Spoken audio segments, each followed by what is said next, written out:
పద్మశ్రీ పురస్కార గ్రహీత వనజీవి రామయ్య కన్నుమూశారు. తెల్లవారుజామున గుండెపోటుతో మృతి చెందారు. ఇక మొక్కల ప్రేమికుడు రామయ్య ఇంటి పేరునే వనజీవిగా మార్చుకున్నారు. జీవితమంతా మొక్కలు నాటి పెంచారు. వనజీవి రామయ్య స్వగ్రామం ఖమ్మం జిల్లా రెడ్డిపల్లి. 1 కోటికి పైగా మొక్కలు నాటి ఆయన సరికొత్త చరిత్రను సృష్టించారు. ఇందుకుగాను 2016లో పద్మశ్రీ పురస్కారం అందుకున్నారు.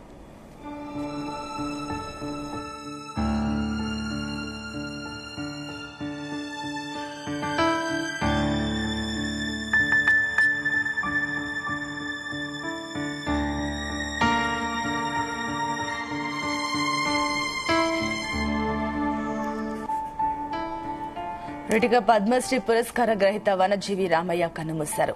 తెల్లవారుజామున గుండెపోటుతో మృతి చెందారు. మొక్కల ప్రేమికుడిగా రామయ్య ఇంటి పేరునే వనజీవిగా మార్చుకున్నారు. జీవితమంతా మొక్కలు నాటి పెంచారు.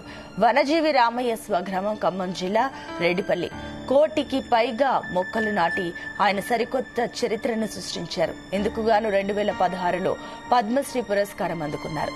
దీనికి సంబంధించి మరిన్ని డీటెయిల్స్ మా కరెస్పాండెంట్ యాకేష్ అందిస్తారు. Yakesh, good morning. ఖమ్మం జిల్లా చెందిన పద్మశ్రీ అవార్డు గ్రహీత 1 కోటి మొక్కలు నాటిన వ్యక్తి వనజీవి రామయ్య అనారోగ్యంతో ఈ ఉదయం కన్ను మూశారు. ఆయన గత కొంతకాలంగా అనారోగ్య సమస్యలతో బాధపడుతున్నటువంటి నేపథ్యంలో ఆయనను కుటుంబ సభ్యులు గత కొన్ని రోజులుగా ఖమ్మం ప్రభుత్వ ఆసుపత్రిలో చికిత్స అందిస్తున్నారు. అయితే ఆయన చికిత్సకు సహకరించలేక ఈ ఉదయం కన్ను మూశారు.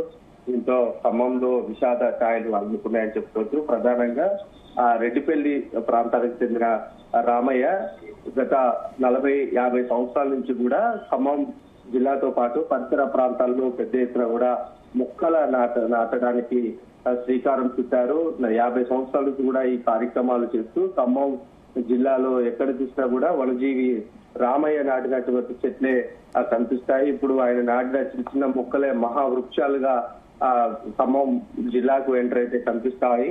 మొత్తం ఈ దాదాపు 1 కోటి మొక్కలు నాటినట్లు కూడా ఆయన చాలా సందర్భాలలో చెప్పారు. అయితే ఆయన సేవలను గుర్తించినటువంటి కేంద్ర ప్రభుత్వం 2017లో కూడా ఆయనకు పద్మశ్రీ అవార్డు ఇచ్చింది. దాంతో పాటు అనేక అవార్డులు కూడా ఆయన ప్రభుత్వంతో పాటు అటు ప్రైవేటు స్వచ్ఛంద సేవా సంస్థలతో కూడా పలు అవార్డులు అందుకున్నటువంటి ఘనత వనజీవి రామయ్యది.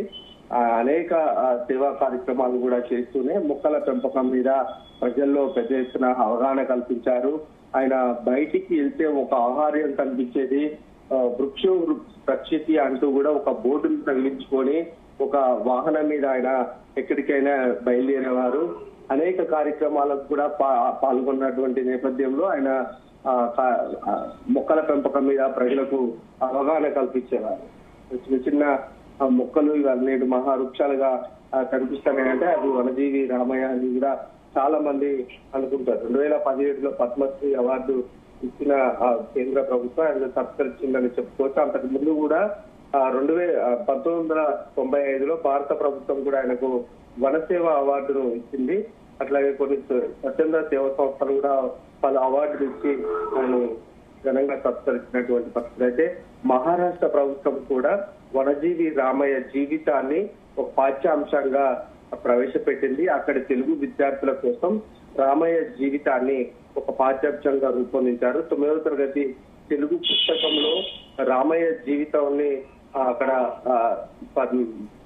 పాఠ్యాంశంగా బోధిస్తున్నటువంటి నేపథ్యం ఉంది. తెలంగాణ రాష్ట్రం కూడా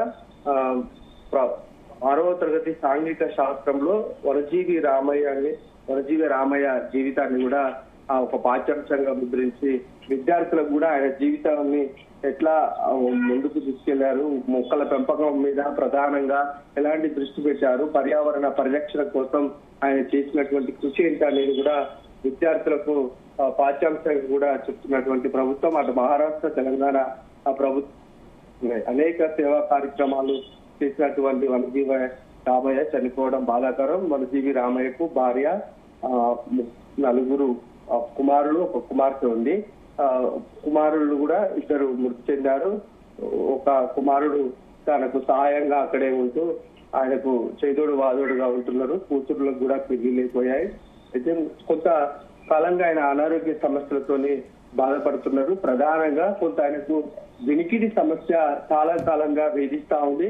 అయినా కూడా ఈ ఒక మిషనరీ పెట్టుకొని వినికిడి సమస్య లేకుండా జాగ్రత్త పడి ప్రజల నుంచి వచ్చే వినతులు, ఆయన చెప్పే మాటలు కూడా చాలా ప్రజల్లోకి విస్తృతంగా తీసుకెళ్లారు. అయితే అప్పటి మంత్రిగా బీఆర్ఎస్ లో మంత్రిగా ఉన్న తుమ్మల నాగేశ్వరరావు ఆ పద్మశ్రీ అవార్డు వచ్చిన తర్వాతకి కూడా కొంత పేదరికంలో ఉన్నటువంటి రామయ్యను గుర్తించి మంత్రి తుమ్మల నాగేశ్వరరావు ఒక సొంతంగా ఆయన అంటే ప్రభుత్వం తరఫున ఒక ఇల్లు మంజూరు చేయించారు. తర్వాతకి నెల నెల పెన్షన్ కూడా వచ్చే విధంగా ఆయనకు ఏర్పాటు చేశారు. ఈ మధ్య కాలంలో కూడా మనం ప్రధానంగా వనజీవి రామయ్య మీద మన జీ తెలుగు న్యూస్ కూడా ఒక ప్రత్యేకమైన కథనం ఇచ్చింది. ఇలాంటి అవార్డు గ్రహీతలను వెలుగులోకి తీసుకొచ్చి అసలు కోటి మొక్కల పెంపకానికి ఎలాంటి అడుగులు పడ్డాయి, ఎందుకు ఆ కోటి మొక్కల పెంపకం చేపట్టాడన్న అంశాన్ని కూడా మనం జీ న్యూస్ కథనంలో ప్రత్యేకంగా చెప్పాము. మనతో కూడా ఆయన చాలా అనుభవాలు పంచుకున్నటువంటి పరిస్థితిని మనం చూసుకున్నాము. అయితే మొక్కలు పెంచితే అవి మనని భవిష్యత్తులో కాపాడుతాయి అన్న ఒకే ఒక సంకల్పంతో ఆయన మొక్కల పెంపకానికి శ్రీకారం చుట్టారు.